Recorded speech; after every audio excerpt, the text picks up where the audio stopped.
আমাদের পাড়া আমাদের সমাধান ক্যাম্পে বাম পঞ্চায়েত সদস্যের স্বামীর বিরুদ্ধে গন্ডগোল পাকিয়ে শাসক দলের গ্রাম পঞ্চায়েত সদস্যদের মারধরের অভিযোগ।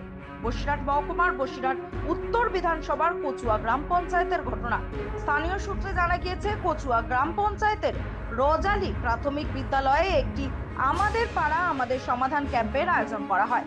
সেই ক্যাম্পে আসেন কচুয়া পঞ্চায়েতের বিস্তীর্ণ এলাকার উপভোক্তারা। অভিযোগ, ঠিক সেই সময় সিপিএম এর ওই পঞ্চায়েত সদস্যের স্বামী আক্রমণ করতে যায় শাসক দলের নেতা কর্মীদের উপর। সিপিএম এর ওই পঞ্চায়েত সদস্যের স্বামী গ্রাম সভার তৃণমূলের সদস্য আশিক আক্তারকে বেধড়ক মারধর করে বলে অভিযোগ। স্থানীয় তৃণমূল নেতা বুলবুল ইসলাম মণ্ডল বলেন, সিপিএম এর গ্রাম পঞ্চায়েতের সদস্যের স্বামী মফিজুল ইসলামের নেতৃত্বে 4 জন দুষ্কৃতী আচমকা হামলা চালায় আমাদের একাধিক গ্রাম পঞ্চায়েত সদস্যের উপর। তারা দীর্ঘক্ষণ ধরে ওই পাড়ায় সমাধান ক্যাম্পে ঝামেলা পাকানোর চেষ্টা করছিল। আমরা বাধা দিতে গেলে গন্ডগোল শুরু করে তারা। তারপর হঠাৎই আমাদের দলের পঞ্চায়েত সদস্যকে বেধড়ক মারধর করে তারা।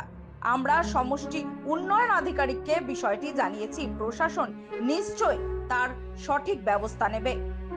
করে আমাদের তৃণমূল কংগ্রেসের কর্মীদের উপর এবং আমাদের মেম্বার সাহেব যিনি ঠেকাতে গেলে তারা আমাদের মেম্বারকে একদম আক্রমণ করে তাকে বিভৎসভাবে ওখানে মারধর করে। আমার গ্রাম সভার মেম্বার আশিক আক্তারকে মারে এবং পঞ্চায়েত সমিতির মেম্বার সাবির হোসেন তাকেও মারধর করে। আমার সামনে বসে আছে আমিনুল ইসলাম, একেও মারধর করেছে। আমাদের 5-6 জন ছেলেকে তারা হঠাৎ করে আক্রমণ করে। এবং কাদের বিরুদ্ধে করছেন? মূলত অভিযোগ রজালিপুর গ্রামের সিপিএম এর যিনি মেম্বার আছে তার হাজব্যান্ডের নেতৃত্বে বাবলু বলে একজন সমাজ বিরোধী আছে, মফি বলে একটা ছেলে আছে এবং ফিরোজ এবং আসাদুল, এরা 4 জনা তারা লোহার রড পাতি এই সমস্ত নিয়ে তারা এই ক্যাম্পে ঢোকে এবং ঢুকে তারা হঠাৎ করে আমাদের মেম্বারদের উপরে এবং আমাদের দলীয় সমর্থকদের উপরে তারা আক্রমণ করে। ওরা আগামী কি সব ঠিক করে রেখেছিল, সভাপতি আজ থেকে 3 দিন আগে ওরা নিজেরাই ঠিক করে রেখেছিল ওদের দলের থেকে হবে। কোন দলের থেকে? টিএমসি দলের থেকে। এখানে এই বুথটাই জিতে আছে সিপিএম। আমরা সেখানে দাবি করলাম যে জেতা মেম্বারই হোক। সেখানে বললো না, বাইরের লোক, বিডিও সাহেব বললো যে বাইরের লোক হতে পারবে। সেখানে আমরা ভাই একটা প্রস্তাব করলো কি এরশাদ মাস্টার হোক, ওরা সেটা মেনে নেয়নি। এবারে মধুমিয়ার নাম যাই তুলেছে, ওদের ওখানে 3টে বুথ পড়েছিল, 3টে বুথের ভেতরে ওদের কাজটা আগে করে নিয়েছে। কাজটা করে নিয়ে আমাদের বুথে এসে ঝামেলা করবে বলে ওরা সব আমাদের ঘরে ঢুকে গিয়ে আছে।